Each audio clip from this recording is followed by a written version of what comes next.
लोकतंत्र की हत्या कर रहे हैं, लोकतंत्र का गला घोट रही है। ये सवाल कांग्रेस और विपक्षी दल से नहीं होना चाहिए कि आपके एमएलए कहाँ चले जा रहे हैं। अरे भाई कहाँ चले जा रहे हैं? आप 100 करोड़ रुपया कैश में किसी को दे रहे हैं। लोग तो 100 रुपये में बिक जाते हैं, आप 100 करोड़ रुपया कैश में दे रहे हैं, कहाँ से आ रहा पैसा? ये सवाल होना चाहिए।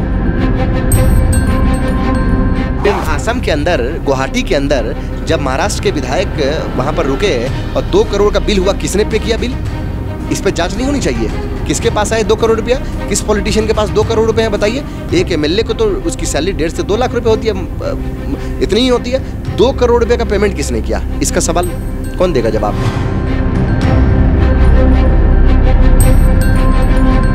जो भारतीय जनता पार्टी के जो मुद्दे रहे हैं, मैंने आपको बताया वो डिसिसिव मुद्दे रहे हैं। वो लोगों को एक दूसरे से अलग करने के मुद्दे रहे हैं। वो नहीं चाहते कि गौरव और मशकूर एक साथ बैठे, वो नहीं चाहते कि राहुल और अहमद एक साथ बैठे, वो नहीं चाहते कि पॉल और अमित एक साथ बैठे, वो नहीं चाहते।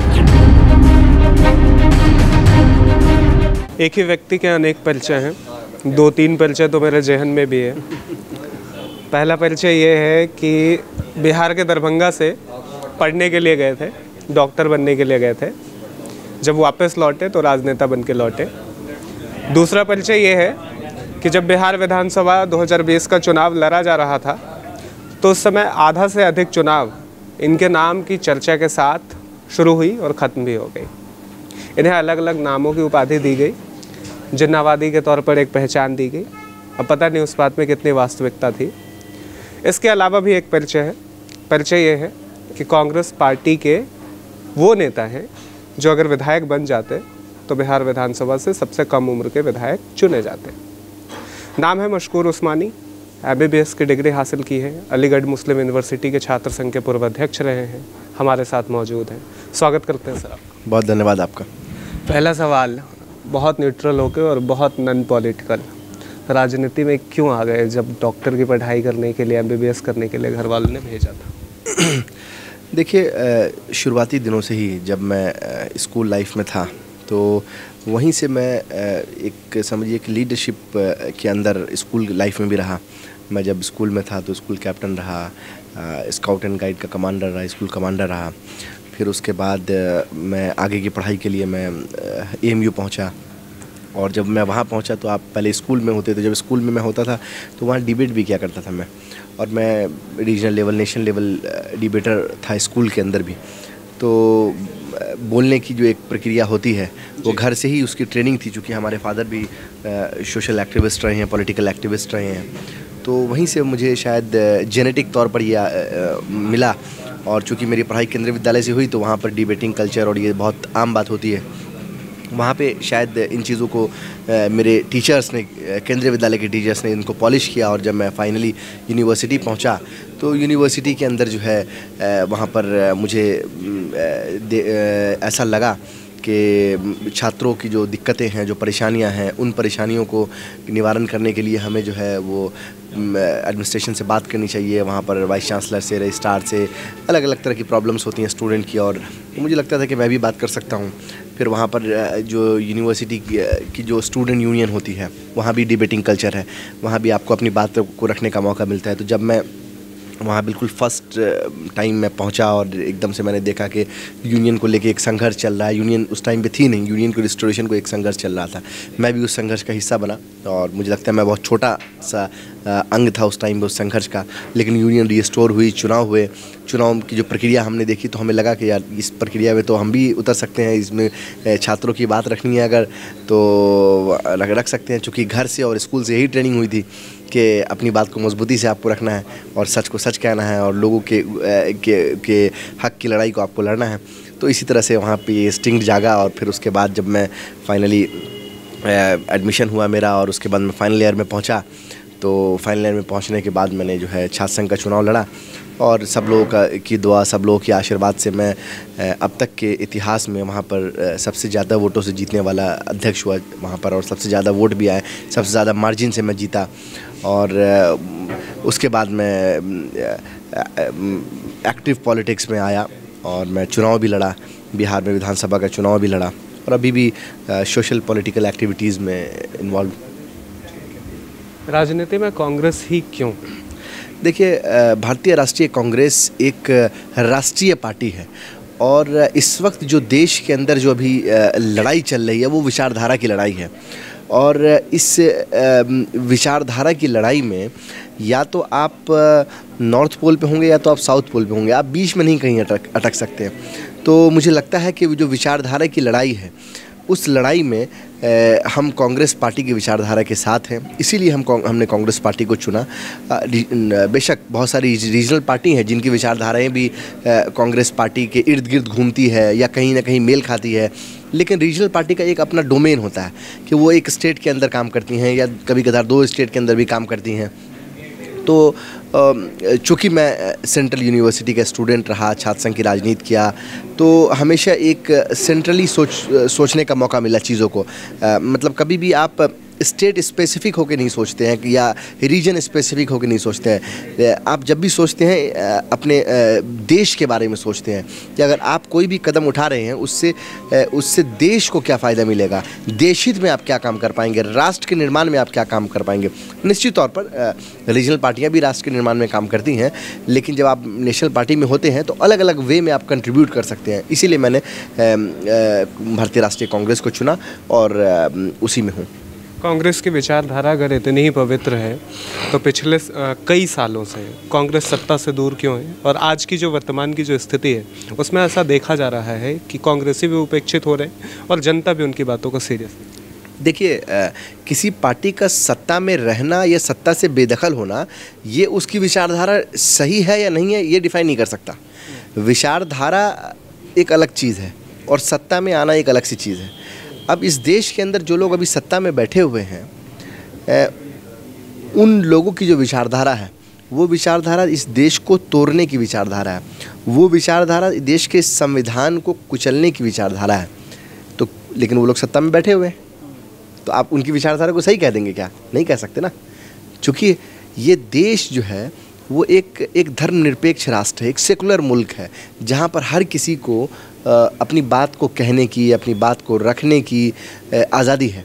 लेकिन आज क्या हो रहा है? आज अगर आप अपनी बात को रखेंगे, अगर आप अपनी बात को कहेंगे तो हो सकता है कि कई दिनों तक आपके ऊपर जो है वो डिबेट छिड़ जाए और जो सरकारी मीडिया है, दरबारी मीडिया है, जिसको गोदी मीडिया का भी नाम दिया गया है, वो आपके पीछे पड़ जाएगी, सरकार की एजेंसीज़ आपके पीछे पड़ जाएंगी और ईडी, सीबीआई, इनकम टैक्स की रेड आपके यहाँ पड़ने लगेगी और तरह तरह के से आपको परेशान किया जाएगा।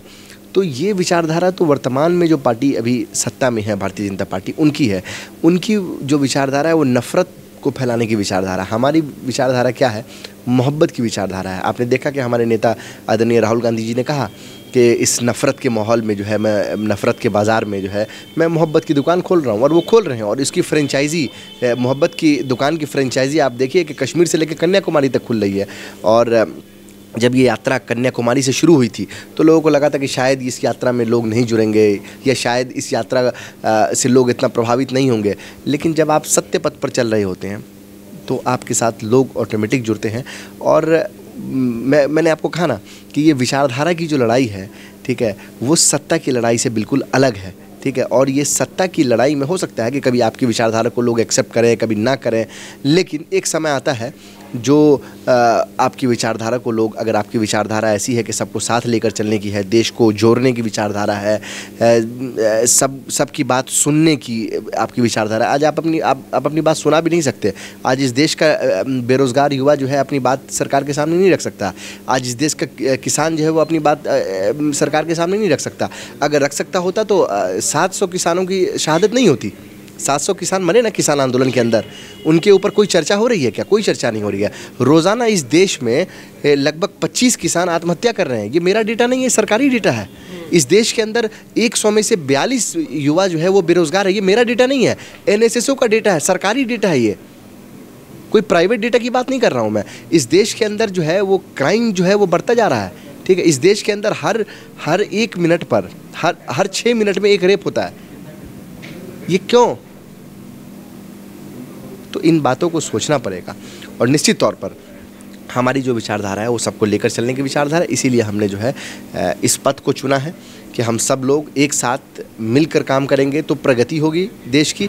अगर कोई एक व्यक्ति भी अगर इस देश में जन्म लिया है तो हमें ये सोचना है कि वो कैसे राष्ट्र निर्माण में सहयोग करेगा। हमें ये सोचना है कि कैसे इस व्यक्ति को इस देश के लिए एसेट बनाया जाए, ना कि उसको अलग कर दिया जाए।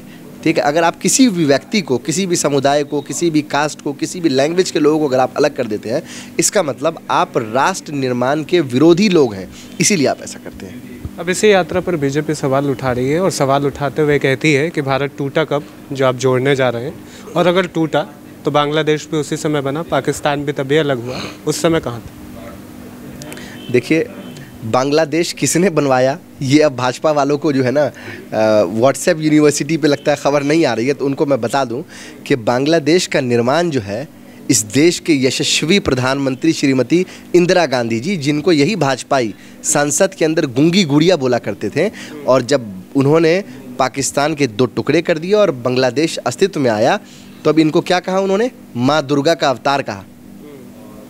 तो ये तो वो लोग हैं, ये तो वो लोग हैं जिन्होंने इंदिरा गांधी जी को जो है गूंगी गुड़िया कहा और बाद में माँ दुर्गा का अवतार माना। ये यही लोग हैं जो अब राहुल गांधी को मानेंगे। और आप याद रख लीजिए मेरी बात, इसको नोट कर लीजिए कि जिस तरह से संसद के पटल पर इंदिरा गांधी जी का मान सम्मान बढ़ा था, गूंगी गुड़िया से माँ दुर्गा कहा गया था, उसी तरह से राहुल गांधी जी की बात को ये मानेंगे। और निश्चित तौर पे भारतीय जनता पार्टी तो विरोधी पार्टी है, तो उसका तो काम विरोध करना है। वो तो बोलेगी कि यात्रा में कोई नहीं आ रहे हैं। अरे कोई नहीं आ रहे तो मोदी जी 1 किलोमीटर क्यों चल रहे हैं? क्यों चल रहे? कल मोदी जी ने 1 किलोमीटर का अपना रोड शो निकाला, क्यों निकाला? उनको किस बात का डर है भाई? अभी तक तो सो रहे थे मोदी जी, सो रहे थे। अक्षय कुमार से इंटरव्यू करवा रहे थे कि आम काट के खाते हैं कि चूस के खाते हैं। दिन भर में 24 घंटे में 18 घंटे काम करते हैं कि 20 घंटे काम करते हैं। मतलब प्रधानमंत्री से एक्टर इंटरव्यू लेगा। अब इस देश की ये स्थिति हो गई है, अब प्रधानमंत्री से एक्टर ये सवाल करेगा आप क्या खाते हैं और क्या पीते हैं और क्या पहनते हैं और कब सोते हैं। अरे प्रधानमंत्री से तो राष्ट्र निर्माण के सवाल होने चाहिए थे, और प्रधानमंत्री से सवाल तो इस देश के मीडिया और पत्रकार को करना चाहिए था। धारा 370 का हटना कितना सही, कितना गलत? देखिए, 370 के हटने से क्या फ़ायदा हुआ, मैं ये पूछना चाहता हूँ। ठीक है, धारा 370 के हटने से फ़ायदा क्या हुआ? किसी चीज़ का आकलन कैसे किया जाता है? आकलन होता है उससे क्या फ़ायदा और क्या नुकसान। अगर आप आकलन कीजिएगा तो आपको ये समझ में आएगा कि धारा 370 हटने के बाद कश्मीर की जो प्रगति है वो रुक सी गई है। ठीक है, कश्मीर की जो हैप्पीनेस इंडेक्स थी, ठीक है, देश में सबसे ज़्यादा खुश कश्मीर के लोग रहते थे, हैप्पीनेस इंडेक्स, वहाँ कोई भूखमरी नहीं थी, वहाँ बीमारियाँ कम थी, वहाँ हंगर इंडेक्स में जो है कश्मीर सबसे नीचे आता था। लेकिन 370 हटने के बाद क्या है? कश्मीर में बेरोज़गारी, कश्मीर में भूखमरी, कश्मीर में जो है लोगों को जॉब नहीं है। कश्मीर का जो एक्सपोर्ट था, जो वहाँ की जो सेब थी, कश्मीर की जो सेब जाती थी, और वहाँ के जो अखरोट और ड्राई फ्रूट जो जाते थे, सब बंद हो गए, सब बर्बाद हो गए, बाग बगीचे सब बर्बाद हो गए। तो मेरे आकलन में तो कुछ नहीं हुआ। क्या बदला? आपने जो है 370 हटाने के बाद उसको यूनियन टेरिटरी में तब्दील कर दिया, स्टेटहुड छीन लिया। तो आप क्या करना चाहते हैं? ठीक है, आप बिहार से आते हैं। बिहार में आरजेडी, जेडीयू और कांग्रेस रन कर रही है। अब ऐसे में बिहार के मंत्री बयान देते हैं और कहते हैं कि रामचरितमानस सही चीज़ें नहीं हैं। उसके बाद जगदानंद सिंह का एक नया बयान आता है। तो बिहार में जब इस तरीके की बयानबाजी हो रही है, कितना हद तक सही है? जगदानंद सिंह ने अभी हाल ही में बोला है कि बीजेपी हर चुनाव से पहले आर्मी पर हमला करवाती है। देखिए, ये बात जगदा बाबू ने जो कहा कि भारतीय जनता पार्टी ये करवाती है, इसमें कहीं कोई दो राय नहीं है। आप ये सोचिए, अगर आपको याद होगा, याद दिलाता हूँ, मीडिया को भी बात याद दिलानी पड़ती है। 2019 से पहले गलवान में क्या हुआ? ठीक है, 2019 से पहले कश्मीर के अंदर जो स्थिति बनी, वो बनी या बनाई गई, ये चर्चा का विषय है। इस पे चर्चा होनी चाहिए थी, इस पे जेपीसी बननी चाहिए थी, ज्वाइंट पार्लियामेंट्री कमेटी बननी चाहिए थी जो इसकी जांच करती। कह रहे भाई, कैसे कोई हमारे देश के अंदर 3000 kg RDX लेके घुस जाएगा? ये तो बोल रहे थे 2013 में कि देश हमारे हाथ में दीजिएगा तो सुरक्षित हाथ में आएगा। तो क्या देश सुरक्षित हाथ में आता है तो 3000 kg RDX आ जाएगा देश के अंदर, और जो बम ब्लास्ट भी हो जाएगा? देश सुरक्षित हाथ में होता है तो सेना मरती है क्या? देश सुरक्षित हाथ में होता है तो चाइना आपकी बाउंड्री के अंदर घुसकर मकान बना लेती है क्या? यही सवाल। देश सुरक्षित हाथ में, एक सेकंड, नहीं, मुझे कंप्लीट करने दीजिए आप। अब आप ये बताइए कि 19 के अंदर चुनाव से ठीक पहले जो हुआ, ठीक है, उसके ऊपर जेपीसी होनी चाहिए थी, ज्वाइंट पार्लियामेंट्री कमेटी बनके इसकी जांच होनी चाहिए थी। और उसके बाद आपने उल्टा जो है पाकिस्तान की जो है ISI को जांच करने के लिए अपने यहाँ बुलावा दे दिया। तो शर्म आनी चाहिए। तो मतलब ये कैसे पाखंडी लोग सत्ता में बैठे हुए हैं जो बोलते हैं कि हमारे हाथ में सत्ता आएगी तो सुरक्षित होगा, लेकिन आपके हाथ में सत्ता आती है तो देश के अंदर RDX आ जाता है। ये गुजरात के पोर्ट पर जो है वो लगभग 3000 kg ड्रग्स पकड़ी गई, जिसकी कीमत जो है वो कई हज़ार करोड़ रुपए, लगभग 30,000 करोड़ रुपए की ड्रग पकड़ी गई, अलग अलग खेप आई। ठीक है, उसका कौन जवाब देगा? ये देश सुरक्षित अगर हाथ में है, अमित शाह सिर्फ पार्लियामेंट के अंदर बात करते हैं कि भाई ये ड्रग्स से नुकसान है और तमाम चीज़ें को पार्लियामेंट के अंदर रखते हैं, लेकिन ये कैसे आया गुजरात के अंदर? गुजरात के अंदर क्या कांग्रेस की सरकार है? या अडानी का पोर्ट क्या कांग्रेस का पोर्ट है? कैसे आया? कौन सवाल, इसका जवाब कौन देगा? तो ये जो लफवाजी पार्लियामेंट के अंदर और पार्लियामेंट के बाहर करते हैं, भारतीय जनता पार्टी जो है उसको वो हमेशा चुनावी मोड में रहती है। उनको आज तक ये समझ में नहीं आया कि पिछले 8 साल से वो देश पे शासन कर रहे हैं, उनको लगता है कि हम कैंपेन मोड में हैं। आप हमेशा जब कैंपेन मोड में होंगे तो देश की ये स्थिति होगी कि देश में बेरोजगारी बढ़ेगी, महंगाई बढ़ेगी, देश जो है देश के अंदर जो है दुश्मन घुसेंगे। घुस रहा है ना भाई, चाइना घुस रहा है। कश्मीर के अंदर जो मामला हुआ, इस तरह का मामला कभी पहले हुआ था क्या? कभी नहीं हुआ था। आपने उसका जवाब भी नहीं दिया, आपने एक पेड़ को गिरा दिया और बोल दिया कि हमने अटैक कर दिया। ये कब तक बेवकूफ़ बनाएंगे लोगों को? आपको तो पाकिस्तान को करारा जवाब देना चाहिए था, पाकिस्तान को उसकी भाषा में आपको जवाब देना चाहिए था, आपको चाइना को उसकी भाषा में आपको जवाब देना चाहिए था, लेकिन आपने नहीं दिया। इसीलिए आप पे सवाल उठता है कि क्या लोकसभा चुनाव से पहले आप इस तरह की कुछ कहानी करने वाले हैं? और निश्चित तौर पर भारतीय जनता पार्टी की जिस तरह की रणनीति रही है, जिस तरह की राजनीति उन्होंने की है, ये सवाल बनता है। तो क्या जब कांग्रेस की सरकार थी तब हमले नहीं हो रहे थे? ताज ब्लास्ट तब नहीं हुआ था? जब कांग्रेस की सरकार थी, अगर इस तरह की कोई भी अप्रासंगिक घटना अगर देश के अंदर घटी, उस पर जांच बैठी, उस पर हम नतमस्तक नहीं हो गए कि पाकिस्तान की एजेंसी को बुला के जांच करवाएं।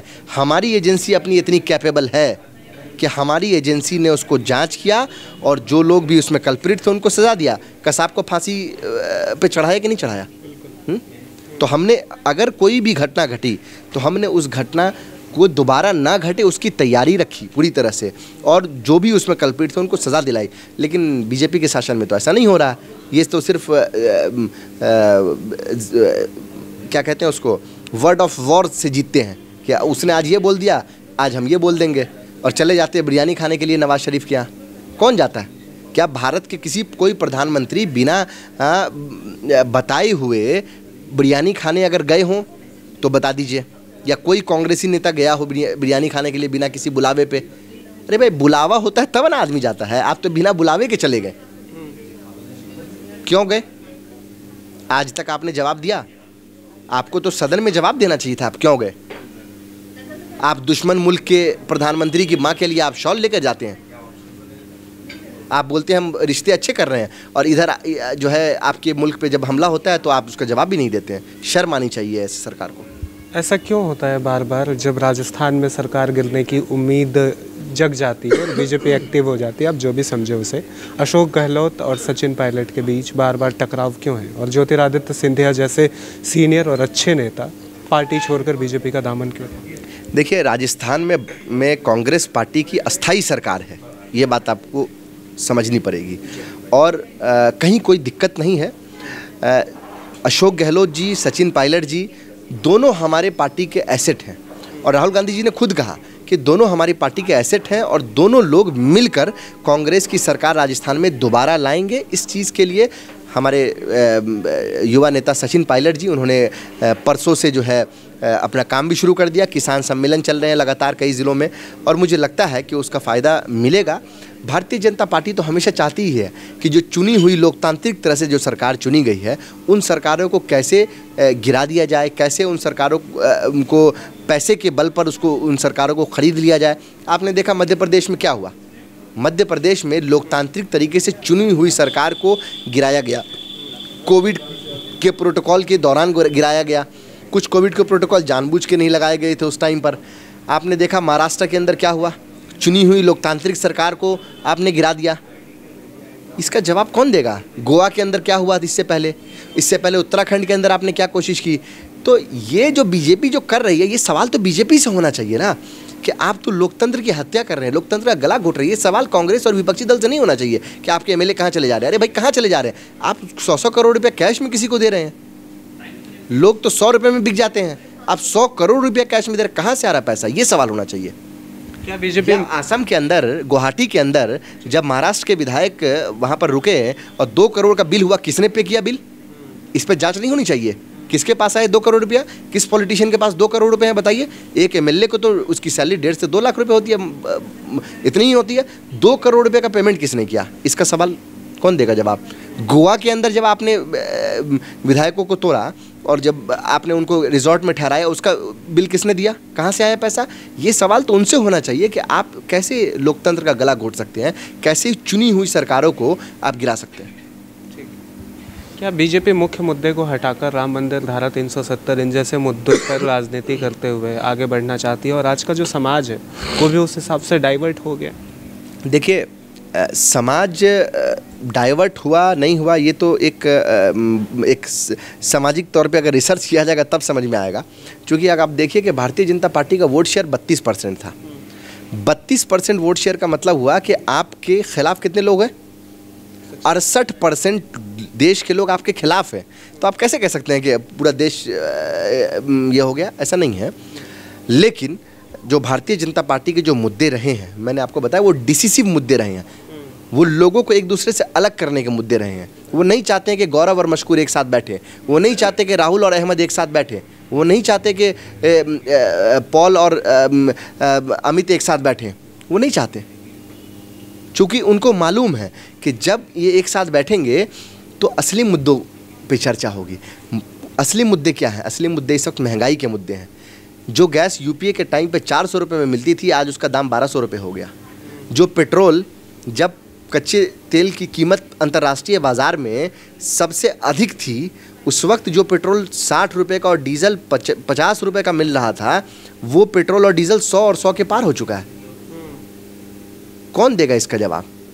महंगाई चरम सीमा पर है, लोग बेरोजगार हैं, सरकारी नौकरी तो छोड़ दीजिए, प्राइवेट नौकरी में छटनी चल रही है। कोविड के बाद लगभग 30 करोड़ लोगों ने की नौकरी चली गई या उनकी सैलरीज कम हो गई। कौन देगा इसका जवाब? तो जब असली मुद्दे हैं, इनसे कैसे भटकेगा? जब आपको ये बताया जाएगा। और धार्मिक मुद्दे जो ऐसे होते हैं वो बहुत इमोशनल होते हैं, किसी भी धर्म का हो। अरे भाई, इस्लाम धर्म के बारे में कोई बोलेगा तो मेरी भी भावना जग सकती है, हिंदू धर्म के बारे में बोलेगा आपकी जग सकती है, क्रिश्चियन धर्म के बारे में बोलेगा तो हमारे क्रिश्चियन भाइयों को जग सकती है, सिख धर्म के बारे में, गुरु गोविंद सिंह जी के बारे में कोई बोलेगा तो सिख भाइयों की भावना आहत हो सकती है। तो ये एक ऐसे मुद्दे होते हैं जहाँ पर बहुत ज़्यादा आप अपना ब्रेन को यूज़ नहीं कर पाते, इमोशंस आपके हाई हो जाते हैं। तो उनको मालूम है कि इमोशंस को हाई रखिए और अपना काम कर लीजिए। तो ये इसी तरह से ये एक नया एक्सपेरिमेंट भारतीय जनता पार्टी ने बिल्कुल किया है और इसमें कुछ हद तक ये सफल हुए। लेकिन अब लोगों को समझ में आ रहा है कि भाई, मंदिर हो, मस्जिद हो, गिरजाघर हो, गुरुद्वारा हो, चर्च हो, इसमें कौन जाता है? चलता फिरता इंसान ही तो जाता है। जब इंसान ही नहीं बचेगा तो मस्जिद में नमाज कौन पढ़ेगा? मंदिर में घंटी कौन बजाएगा? गुरु गोविंद सिंह जी के यहाँ मत्था कौन टेकेगा? और चर्च में कौन जाके प्रे करेगा? तो पहले तो इंसान को बचाना है ना, इंसानियत को बचाना है ना, उसके बाद ना आपका धर्म। कौन सा धर्म बोलता है कि आप इंसानियत को तबाह कर दीजिए? कोई धर्म बोलता है क्या? हिंदू धर्म इस बात की इजाज़त देता है? नहीं देता ना। इस्लाम धर्म इस बात की इजाज़त नहीं देता ना, कोई नहीं देता। हर धर्म का एक ही पार्ट है। पहला क्या है? पहला ये है कि आप दूसरों का दुख को कम कीजिए, दूसरों का कष्ट को कम कीजिए। आप कोई भी धर्म उठा लीजिए, पूरे विश्व के अंदर किसी भी धर्म को उठा लीजिए, दूसरे के कष्ट को अगर आप कम कर सकते हैं, उसके दुख को कम कर सकते हैं, तो उसका काम कीजिए। आजकल हर किसी बात को जिहाद से जोड़ दिया जाता है। एग्जाम्पल के लिए लब जिहाद उठाते हैं। लब जिहाद पर लोग कई तरह की बातें करते हैं और चुप रहकर, मौन रहकर भी लोग अपनी भड़ास निकाल देते हैं। अभी जो हाल फिलहाल इसका एजेंडा बदला है, पहले तो मुझे आपसे ये जानना है कि जिहाद वर्ड का मतलब क्या होता है, और दूसरा वर्ड ये, आजकल जो लव जिहाद और बाकी जिहादों की बातें हो रही हैं जिसकी वजह से व्यक्ति एक दूसरे के साथ कट रहे हैं, तो इसका क्या अर्थ निकाला जाए? आगे आने वाले समय में कितना खतरनाक है? देखिए, जिहाद वर्ड का मतलब है स्ट्रगल। अंग्रेज़ी में इसको स्ट्रगल करते हैं, हिंदी में इसको, उर्दू में, हिंदी में, आम भाषा में इसको जद्दोजहद कह सकते हैं। किसी भी चीज़ के लिए जद्दोजहद करना। अभी चाय आपके लिए बन रही है, ठीक है, तो उसको बनाने के लिए भी एक स्ट्रगल चल रहा है ना भाई। क्या आप पहले गैस ऑन करोगे? गैस नहीं ऑन नहीं करोगे, पहले तो गैस आपके पास होना चाहिए। 1200 रुपये का एक सिलेंडर होना चाहिए। 1200 रुपये का सिलेंडर आप लाओगे, फिर उसके बाद आपके पास लाइटर होना चाहिए, फिर लाइटर चलाना आपको आना चाहिए, फिर गैस ऑन करोगे, फिर लाइटर जलाओगे, फिर आप एक कोई बर्तन लोगे, उसके अंदर पानी डालोगे, दूध डालोगे, चीनी डालोगे, पत्ती डालोगे, तब उसके बाद उसको ढकोगे और छोड़ दोगे थोड़ी देर के लिए, तब वो तैयार होगी। तो this is the whole process. और ये एक प्रोसेस जो है, इस प्रोसेस में एक स्ट्रगल है। स्ट्रगल क्या है? 1200 रुपये का सिलेंडर लाने का स्ट्रगल है। स्ट्रगल क्या है कि जो लाइटर कल को 10 रुपये का मिल रहा था वो 50 रुपये में ख़रीद के लाओगे। दिस इज़ जिहाद, दिस इज़ स्ट्रगल। लेकिन मीडिया के कुछ बंधु हैं, आप ही के जो मेन स्ट्रीम मीडिया के लोग हैं, वो इसको अलग अलग रंग देते हैं, अलग अलग एंगल देते हैं। और उनका रंग देना, उनका एंगल देना, तो अंबानी जी का पैसा आ रहा है, अडानी का पैसा आ रहा है, क्योंकि दोस्त है ना। अरे भाई, अगर आप मेरे दोस्त होइएगा तो आप मेरे खिलाफ खबर नहीं चलाइएगा चैनल पे। या अगर आपको मैं कुछ फ़ायदा पहुंचाऊं 2, 4, 5, 10, 20 हज़ार करोड़ का, तो आप क्या कुछ दिखाइएगा मेरे बारे में? नहीं दिखाइएगा। तो आप तो मेरे विरोधी के बारे में कुछ ना कुछ चलाइएगा ताकि डाइवर्ट होता रहे दिमाग। यही चल रहा है इस देश के अंदर, और इसी चीज़ को समझने की ज़रूरत है। और मुझे लगता है कि देश की जो पढ़ी लिखी जनता है, जो समझदार लोग हैं, वो इस नब्ज़ को अब समझ रहे हैं। चलिए, आपके राजनीतिक जीवन पर आते हैं। जब आपको टिकट मिली थी, बहुत नामों से आपको नवाजा गया, मेन स्ट्रीम मीडिया पर खबरें चलाई गई, लगता है कि उस खबरों ने नुकसान पहुंचाया? देखिए, खबरों से नुकसान फ़ायदा इसका तो आकलन मीडिया वाले कर सकते हैं, या और भी लोग हैं वो इसका आकलन करेंगे कि क्या फ़ायदा क्या नुकसान। लेकिन आपको तो ये मैंने अभी कहा ही है कि ये जो मीडिया है वो तो अब सरकारी मीडिया हो चुकी है, ठीक है। और ये इन तमाम चैनल के जो एडिटर्स हैं या इन चैनल के मालिक हैं, वो तो बड़े साहब के दोस्त हैं, ठीक है। और असली तौर पर प्रधानमंत्री मोदी जी नहीं है, ये बात समझिए आप। नाम मोदी जी का है, प्रधानमंत्री तो अडानी और अंबानी है ना। अरे देश तो वो चला रहे हैं। देश के सबसे अमीर लोग तो अडानी और अंबानी हैं। विश्व के सबसे अमीर लोगों में तीसरे नंबर पे वो आ चुके हैं। कैसे आ गए? 7 साल में आपको कितना पैसा बढ़ा आपके पास? अकाउंट देखिएगा, 500 रुपया होगा, 1000 रुपया होगा आपके अकाउंट में। कितना है बताइए? कितना है बताइए ना। अरे 10-20 हज़ार रुपया होगा ना, इससे ज़्यादा नहीं है ना। पहले भी इतना ही था। अडानी जी के अकाउंट में कैसे बढ़ गया पैसा कि दुनिया के तीसरे नंबर के आदमी हो गए और देश के सबसे अमीर आदमी हो गए? तो असल में ये अडानी और अंबानी जी के वर्कर हैं ये लोग। मोदी जी और अमित शाह जो हैं वो उनके वर्कर हैं। इनको उन्होंने अपॉइंट किया हुआ है, अपने हेलीकॉप्टर में घुमाए, उनको सब कुछ करवा दिए, अब उनको प्रधानमंत्री बनवा दिए। वो उनके हिसाब से फैसले लेते हैं। ऑक्सफैम की रिपोर्ट आई है, मेरी रिपोर्ट नहीं है कोई, मैं अपनी रिपोर्ट नहीं कर रहा हूँ। ऑक्सफैम की रिपोर्ट ये बताती है कि देश के 21 पतियों के पास देश की 40% संपत्ति है। कितने लोगों के पास? 21 लोगों के पास देश की 40% संपत्ति है। और 1% संपत्ति जो है, 1% लोगों के पास देश की 50% संपत्ति है। अब आप सोच लीजिए क्या स्थिति है, कितनी गहरी असमानता है। ये जो खाई जो बनी हुई है अमीर और गरीबों की, ये बढ़ती हुई जा रही है। क्या ये पहले थी? नहीं थी। एनपीए कितना था पहले? 2013-14 तक आप देख लीजिए, और अब देखिए तो एनपीए दुगुना से ज़्यादा हो चुका है। इस कैसे हुआ? ये इसीलिए हुआ चूँकि अडानी और अंबानी के दोस्त, उन्होंने अपने दोस्तों को प्रधानमंत्री की कुर्सी दे दी और बोला हमारे लिए काम करते रहो, तो उनके लिए काम कर रहे हैं। और हम जनता के लिए पहले काम करते थे और आगे भी हम सत्ता में आएंगे तो जनता के लिए काम करेंगे, बहुत श्योर है इस बात का। क्या भाजपा कैबिनेट में कोई आपको अच्छा लगता है व्यक्तिगत तौर पर? देखिए, ये लड़ाई तो मैंने आपको पहले भी कहा कि विचारधारा की लड़ाई है। व्यक्तिगत संबंध आपके बहुत सारे लोग से हो सकते हैं, ठीक है। और भारतीय राजनीति का ये इतिहास रहा है और ये परंपरा भी रही है कि आप किसी भी पॉलिटिकल पार्टी में रहें, लेकिन आपके व्यक्तिगत संबंध रहते हैं, आना जाना आपके यहाँ लोगों का रहता है। ठीक है, वो व्यक्तिगत चीज़ें हैं, व्यक्तिगत चीज़ें कैमरे पे ना आए तो बढ़िया रहता है, ठीक है। वैसे 2-4 लोग हैं जो कुछ थोड़ा बहुत काम करते रहते हैं, जो कुछ कभी कभार डेवलपमेंट की बात कर देते हैं। बाकी तो सबका तो एक ही सुर है कि गोली मारो, भगा दो यहाँ से। तो ये तो सबका मोर और लेस तो सबका एक ही सुर है, 2-4 लोगों को छोड़कर।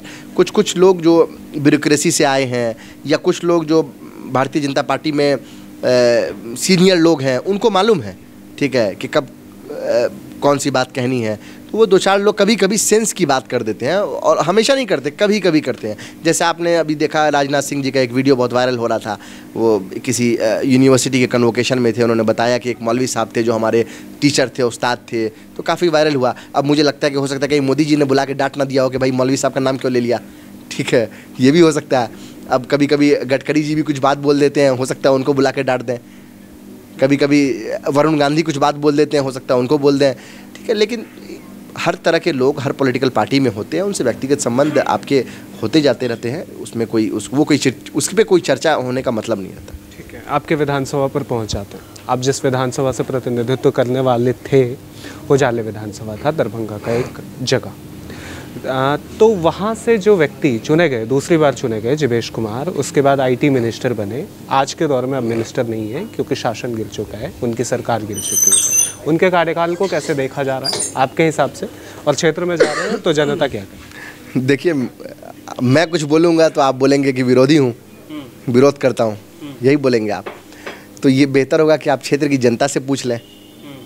ना कोई सड़क, ना कोई नाला, ना कोई स्कूल, ना कोई अस्पताल, किसी की भी स्थिति नहीं बदली। आप 1.5-2 साल मंत्री रहेंगे, ठीक है, और उसके बाद अगर आपके विधानसभा के अंदर स्कूल की बिल्डिंग गिर रही हो, स्कूल के अंदर बच्चे पढ़ने जा रहे हों और उसकी लाश निकल रही हो, मैं ऐसा इसलिए कह रहा हूँ कि मुझे याद है वो बच्ची झाजी की बेटी थी, स्कूल के अंदर वो पढ़ने गई थी, लेकिन नंगे वायर पर उसके हाथ पड़ गए और उसके बाद उसकी लाश स्कूल से निकली। कितने अफसोस की बात है। और ये किसी आम विधायक का क्षेत्र नहीं था, एक मंत्री का क्षेत्र था, उसके बाद भी स्कूल की स्थिति नहीं बदली। अस्पतालों में आप जाइए, जो भी PHC हैं, ब्लॉक लेवल के हॉस्पिटल हैं, पंचायत लेवल के जो सेंटर्स हैं, सब जगह ताले लटके हुए थे, कोई काम नहीं हुआ। सड़कें गांव की जो जितनी तबाह और बर्बाद थी वो और तबाह और बर्बाद हो गई, ना कहीं नाला बना। अब मैं बोलूँगा तो होगा कि विरोधी है, विरोध करना इनका काम है। जनता से पूछिएगा, आप ग्राउंड रिपोर्ट पे आप जाइएगा तो आपको खुद समझ में आ जाएगा।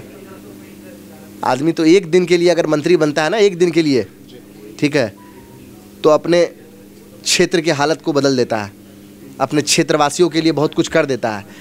लेकिन इस व्यक्ति ने, बहुत अफसोस के साथ मुझे कहना पड़ रहा है कि मंत्री बनने के बाद सिर्फ और सिर्फ अहंकार, सिर्फ और सिर्फ घमंड, सिर्फ और सिर्फ जनता को गाली देने का इन्होंने काम किया। अब आप बोलिए गाली कैसे दिया? आपको याद होगा कि एक घर बुलडोज़र से गिराया गया था, 80 साल से लोग उसमें रह रहे थे, चौथी पीढ़ी के लोग रह रहे थे, और उस घर को किसने गिरवाया और किस परिस्थिति में गिरवाया वो मालूम कर लीजिएगा। और जब मंत्री जी के पास, वो लोग भाजपा के वोटर थे, मैं अभी आपके कैमरे पे बता रहा हूँ, वो खुद उन्होंने मुझसे बोला कि हमने आपको वोट नहीं दिया था, हमने उनके लिए कैंपेन किया था और वोट किया था। और जब वो गए कि हमारे घर को गिराया जा रहा है, तो उनसे क्या कहा मंत्री जी ने, उनसे पूर्व मंत्री, उस समय में तत्काल तौर पे वो मंत्री थे, तो उन्होंने कहा कि हम आँख के डॉक्टर हैं, पेट का इलाज नहीं करते हैं। आँख के डॉक्टर हैं, पेट का इलाज नहीं करते हैं। कितनी शर्मनाक बात है कि आप अपने क्षेत्र की जनता को ये कह रहे हो कि हम आँख के डॉक्टर हैं, पेट का इलाज नहीं करते हैं। मतलब ये कहना चाह रहे थे हम इस चीज़ के मंत्री नहीं है, इसलिए हमारे पास नहीं आई है। तो लोगों ने भी बता दिया कि अगर आप आँख के डॉक्टर हैं तो आपका मोतियाबिंद अभी गया नहीं है, समय आने पे आपका मोतियाबिंद ठीक कर देंगे।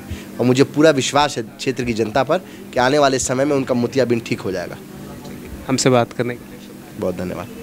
तो ये हमारे साथ मशकूर उस्मानी थे, जो कि पूर्व में चुनाव लड़ चुके हैं विधानसभा का, और अलीगढ़ मुस्लिम यूनिवर्सिटी के प्रेसिडेंट थे छात्र संघ के, जैसा कि मैंने आपको बताया।